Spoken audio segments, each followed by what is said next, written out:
distortion that's over 2 times greater. That's a major factor, and we're seeing it 3 and 4 times greater. Now, what's even more troubling is when you look at how children's deaths are being covered. Because children's deaths, of course, are especially tragic to so many of us. Almost everyone throughout the world feels that children are illegitimate targets of strife. Their deaths are intolerable. They're something that the world should prevent. So it's very important to see how our media are reporting on the large numbers of children that have been killed in this conflict.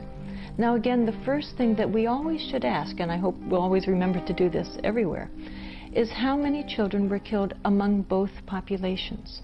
When we hear a number among one population anywhere in the world, let's always ask, well, what about the other population? I want the full information. So again, we had the very sad job of looking at how many children were killed in this conflict in the first year and then again last year. We discovered that in the first year, 28 Israeli children had been tragically killed. And we discovered that 131 Palestinian children had been tragically killed during that first year. Now let's look at 2004, a period of relative calm, as our media were telling us. Well, again, we find a difference. It's very significant. We learned that 2004, 8 Israeli children had been tragically killed by Palestinians, and we learned that 179 Palestinian children had been tragically killed by Israelis. In other words, Palestinian children were being killed last year at a rate 22 times greater than Israeli children.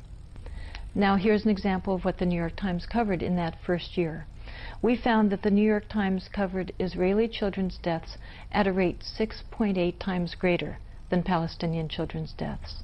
They reported on 125% of Israeli children's deaths, and for that same year, they reported on 18% of Palestinian children's deaths.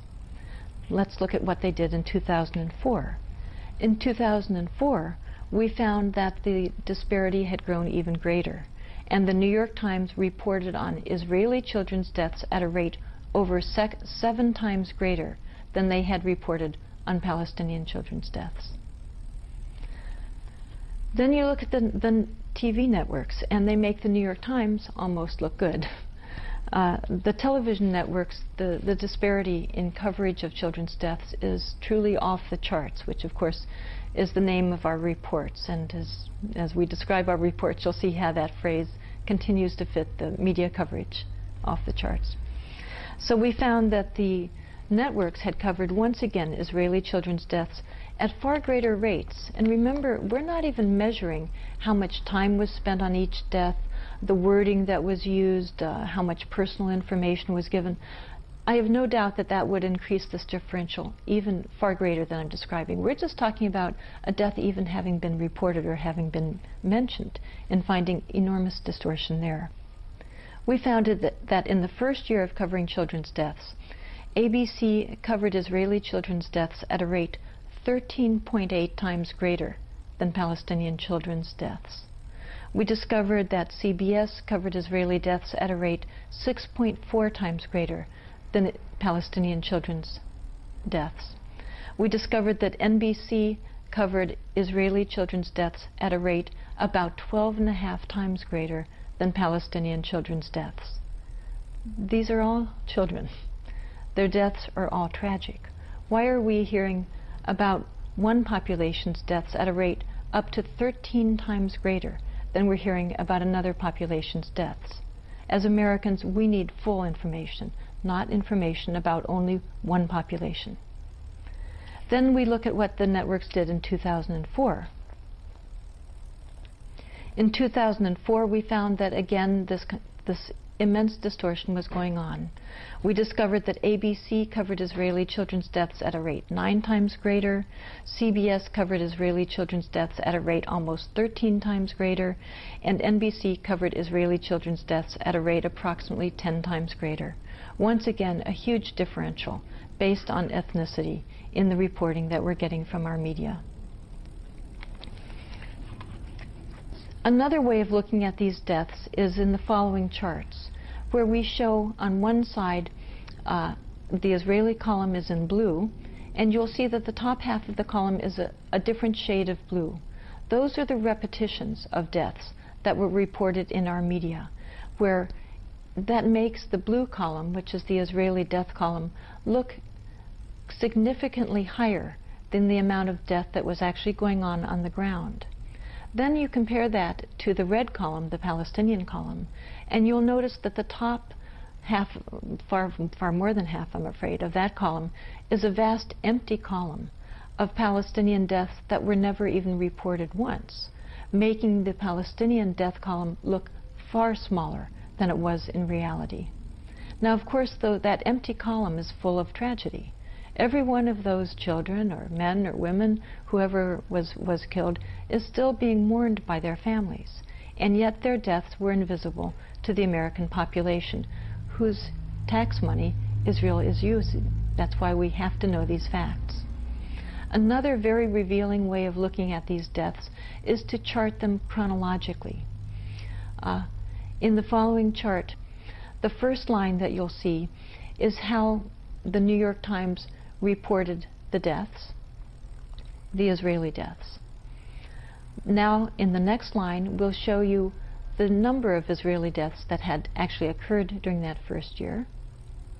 Now, the next line will show how Palestinian deaths were reported in that first year. And the final line will be the number of Palestinian deaths that actually had occurred during that year. As you'll see, in time after time after time, the curves all follow the Israeli death rate, rather than the Palestinian reported deaths following their own death rate. This is startling to me, and I suspect will be startling to many people. Now, I'd like to just mention a few other studies, in addition to these major media that I've just described. Many people perhaps listen to NPR, to National Public Radio, and consider them considerably better. In fact, a number of years ago, there was a boycott and a great deal of pressure by pro-Israel organizations against NPR, saying that NPR was pro-Palestinian. Well, another organization, Fairness and Accuracy in Reporting, FAIR, a very respected media watchdog organization, did a similar study. Actually, their study preceded our studies, of NPR's coverage of deaths. The researcher who did this excellent work, Seth Ackerman, discovered that NPR was reporting Israeli children's deaths at a rate of about 90%, and it was reporting Palestinian children's deaths at a rate of about 20%. Now, does this kind of reporting continue around the country? What about smaller newspapers around the country?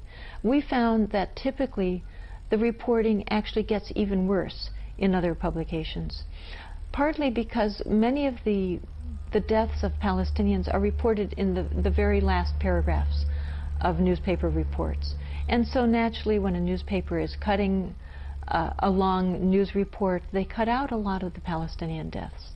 In some cases, for example, with the San Francisco Chronicle, which used to be my newspaper, we discovered cases, however, where there were deaths reported of Palestinians, in one case of a 9-year-old boy who had been killed. The death was reported in the news story, as I recall, in about the 3rd paragraph in the wire service report. The San Francisco Chronicle foreign desk had cut out that paragraph of the report they printed in their newspaper.